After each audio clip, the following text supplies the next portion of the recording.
something unusual is happening in America right now. For the first time in years, millions of workers are looking at the job market not with hope, but with hesitation. The headlines say one thing, the data suggests another, and the lived reality feels like a completely different story. It is as if the economy is speaking two languages at once, and most people only understand the uncomfortable one. The latest jobs report tries to paint a familiar picture. 119,000 new jobs added. Unemployment at 4.4%. A stable, resilient, even healthy labor market, according to economists who appear on morning news shows. On the surface, it sounds like a country that is still holding together. But underneath that calm exterior, the ground is shifting. Layoffs have climbed to their highest level since the pandemic.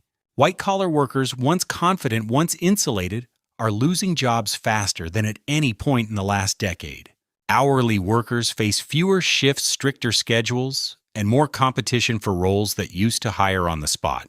Entire industries that powered the middle class are now flatlining. And for many families, the search for work feels longer, slower, and far more uncertain than the headlines admit. This video is not about the story that appears in official reports. It is about the story unfolding quietly in break rooms, inboxes, and late-night job searches across the country. The story of a job market that looks stable on paper but feels unsteady in reality. A market where opportunity still exists, but access to it is narrowing. Today we're going to break down why that gap is widening, where the numbers stop matching lived experience, and why 2025 may be remembered as the year America finally saw the labor market's fault lines appear in full view. For anyone reading only the headlines, the story sounds strangely reassuring. The government says the labor market is cooling but steady. Economists call the slowdown healthy. Commentators insist that despite rising layoffs, the broader job market remains remarkably resilient. It is the kind of language meant to calm a worried public, steady technical, and oddly detached from everyday experience. The numbers they highlight are always the same. The unemployment rate is still just 4.4% low by historical standards. The economy continues to add jobs, even if fewer than before. Wage growth on paper is outpacing official inflation, and job openings, while not at the record highs of the post-pandemic boom, still hover in the millions. Taken at face value, it creates the impression that things are slowing down, yes, but nowhere near breaking. But this version of the story has a problem. It relies almost entirely on the first draft of the data. And those first drafts have been unusually unreliable. Month after month, the headline numbers look stable until they don't. Initial job gains are later revised downward, sometimes dramatically. The August report, originally praised for adding 22,000 jobs, was quietly adjusted to a net loss. July was revised lower as well, and the 12-month revision earlier this year erased nearly 1 million previously reported jobs. Each change rewrites the past, leaving the public to realize only later that the job market was weaker than advertised. This gap between first impressions and final reality is more than a statistical quirk. It shapes how the country understands its own economic health. When the revisions finally arrive, it often becomes clear that hiring was softer, layoffs were broader, and growth was more fragile than the original narrative suggested. And this is the central tension of 2025. A labor market that still looks stable from a distance, but shows signs of strain the closer you get. The headline story tells us the system is holding. The uncorrected data agrees, but beneath the surface, a very different picture is beginning to form. While the official data presents a calm, steady picture, another set of numbers has been moving in the opposite direction and much faster. Across corporate America, layoffs are rising at a pace not seen in years. Not sudden, not dramatic, but steady enough to form a pattern that is now impossible to ignore. In the first 10 months of 2025 alone, companies announced more than 1.0 million job cuts. That figure is higher than any non-pandemic year since the Great Recession, and it tells a story far different from the one suggested by monthly payroll gains. The pressure is visible across industries. Technology firms trimming white-collar roles, retailers closing, underperforming stores, logistics companies cutting shifts, manufacturers reducing headcount after months of soft demand. Each sector has its own reasons, but together they form a single, unmistakable trend, a workforce that is slowly being squeezed. The puzzling part is how quietly it is happening. Most layoffs today are not headline-grabbing mass firings. They come in waves of a few hundred here, a few thousand there. A regional division shuts down. A product line is cut. A department is restructured. Individually, they look manageable. Collectively, they add up to a year where job losses exceed the hiring gains that dominate the news cycle. Complicating matters further, the government shutdown earlier this year left an entire month of job market data unreported. The October labor report, one of the most important monthly snapshots of the economy, simply never arrived. Without it, the country is moving through a fog, relying on private sector trackers that have consistently shown a darker picture: falling hiring plans, rising layoff announcements, and companies shifting toward temporary or contract workers instead of permanent staff. For workers, the effect is immediate. More resumes competing for fewer openings, longer waits for interviews, more roles quietly paused or withdrawn. The job market hasn't collapsed, but it has tightened in ways that aren't captured in the headline numbers. And for millions of Americans, that tightening is already being felt long before it reaches the official record. If you look only at the headline number 119,000 new jobs added, it sounds like the labor market is still expanding. But once you examine where those jobs are coming from, the picture becomes far more complicated. The growth is real, but it is uneven, concentrated, and increasingly disconnected from the type of work most Americans rely on. Healthcare continues to carry the labor market almost single-handedly. Hospitals, clinics, and social service organizations have added tens of thousands of positions month after month. But these jobs come with a catch. Many require specialized training, licensing, or advanced degrees. They offer stability, yes, but they are not accessible to the millions of workers shifting out of retail warehousing or office administration. In other words, the sector that's growing the fastest is the one that many displaced workers simply can't enter. The second major source of job creation is food service and hospitality. Restaurants, bars, and entertainment venues continue to hire as tourism and local demand rebound. Yet these roles often come with low hourly pay, unpredictable schedules, and a heavy dependence on tips, conditions that make them poor replacements for the steady, full-time jobs people lost in logistics, manufacturing, or corporate offices. Growth here keeps the headline numbers positive, but it doesn't rebuild the financial security many households once had. Meanwhile, the industries that historically anchored middle-class life, transportation, retail, warehousing, construction, manufacturing, are either flat or shrinking. Some are cutting back quietly. Others are holding headcount only by reducing hours or slowing hiring to a crawl. These are not temporary changes tied to a single event. They reflect a shift in how companies operate under higher costs, tighter margins, and more cautious forecasts. What emerges is a labor market split in two: sectors that can still grow because demand is unavoidable, and sectors that are shrinking because their costs have outpaced what consumers can absorb. Jobs are being created, yes, but they are not the kinds of jobs that rebuild household stability, strengthen communities, or replace what has been lost. And that imbalance is becoming one of the defining weaknesses of the current economy. One of the most confusing parts of the current job market is the way wages tell one story while lived experience tells another. The data shows that average hourly earnings are up nearly 4% over the past year. On paper, that sounds like progress, a sign that workers are still gaining ground even as the economy slows. But ask almost anyone trying to manage rent, groceries, or insurance in 2025, and they'll tell you a very different story. The problem is that wage growth today exists in a vacuum. Yes, paychecks are technically larger than they were a year ago, but the costs surrounding those paychecks have climbed even faster. Housing remains historically expensive, with rents in many cities at or near record highs. Auto insurance has surged across the country, adding unexpected strain to household budgets. Grocery prices, even after months of moderation, sit far above pre-pandemic norms. And for the millions of Americans carrying credit card balances, interest rates have turned routine purchases into long-term burdens.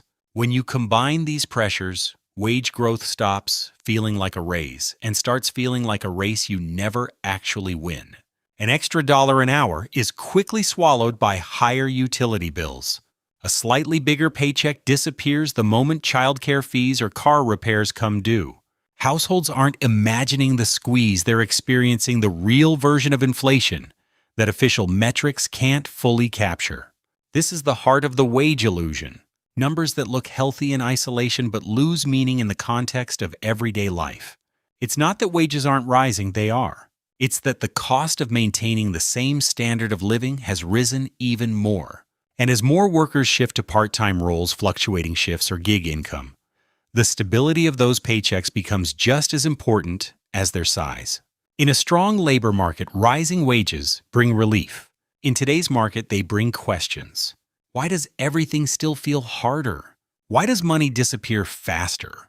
And how long can households stretch before something breaks? These questions aren't signs of panic.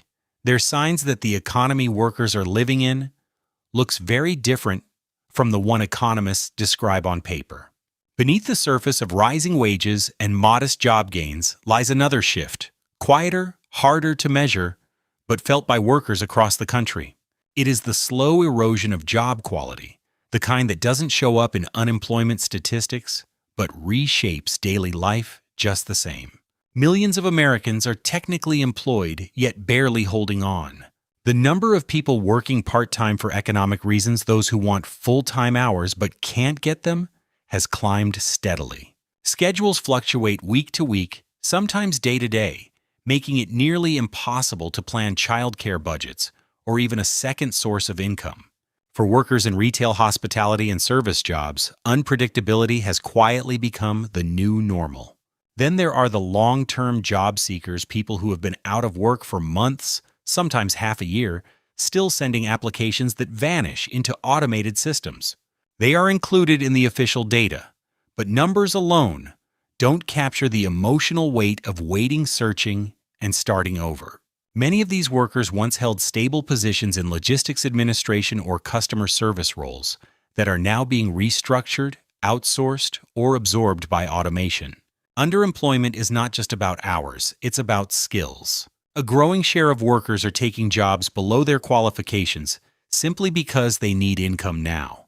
College graduates stocking shelves, former office managers working in fast casual kitchens, experienced warehouse workers accepting part-time shifts at lower pay than they earned years ago.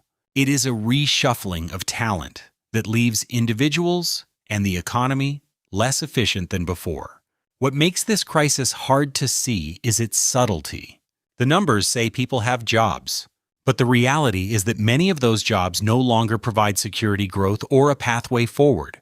It's employment in its thinnest form, technically present, practically fragile, and in a labor market already full of contradictions, this quiet downgrade in job quality may be one of the clearest signs of strain yet.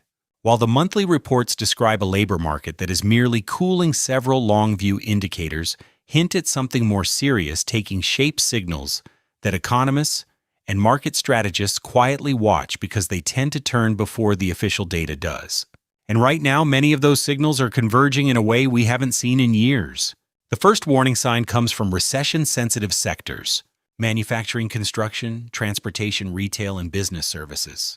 Historically, when these areas weaken, at the same time, the broader economy follows. In 2025, most of them are already flatlining. Manufacturing output has stumbled, freight volumes remain soft, and retailers are trimming labor costs, early moves companies typically make when they expect demand to fall, not rise. The second signal is the slowdown in net job creation. The economy is still adding jobs, but only just.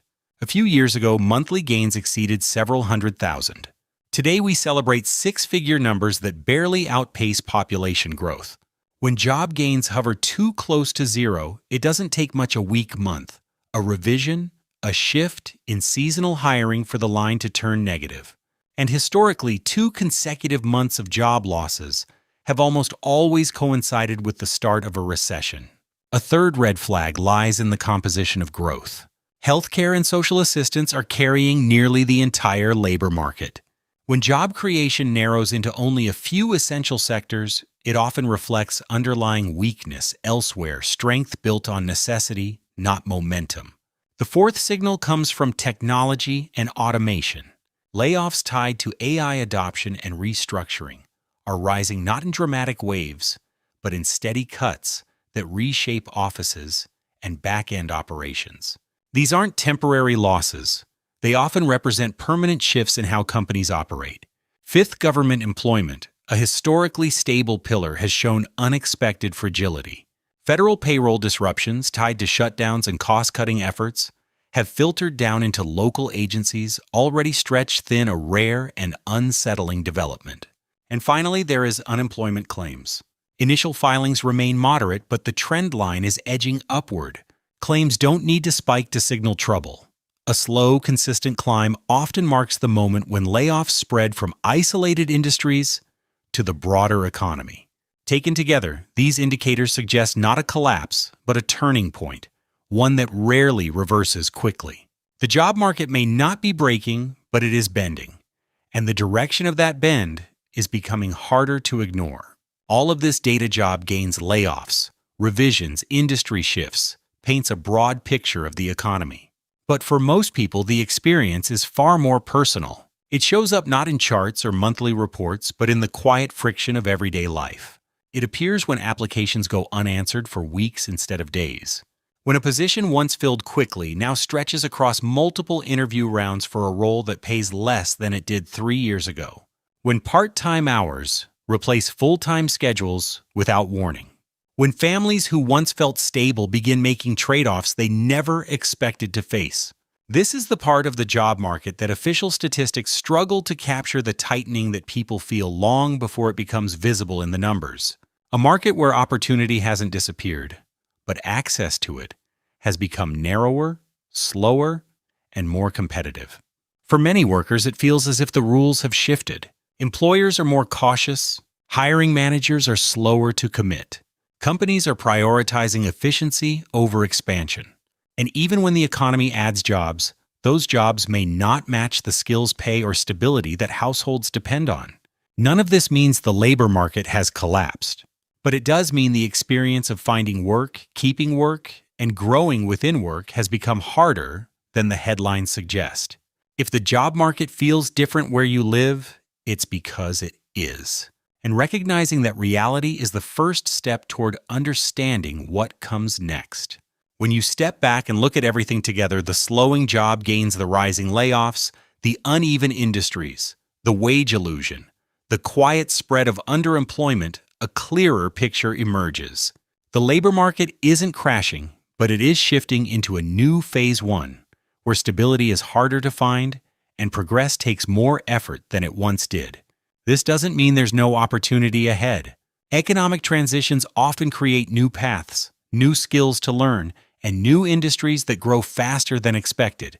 But it does mean the old assumptions about how quickly jobs return, how predictable hiring cycles are, how far a paycheck can stretch, no longer hold the way they used to. The smartest thing workers can do now is stay aware, stay flexible, and stay informed. Watch how your industry is moving. Pay attention to the signals before they become headlines. And understand that the job market of 2025 is not defined by collapse, but by recalibration. If this breakdown helped you see beyond the headlines, consider subscribing so you don't miss the next shift shaping America's economy and the choices facing every worker within it. TIE 5 is not defined by collapse, but by recalibration. If this breakdown helped you see beyond the headlines, consider subscribing so you don't miss the next shift shaping America's economy and the choices facing every worker within it.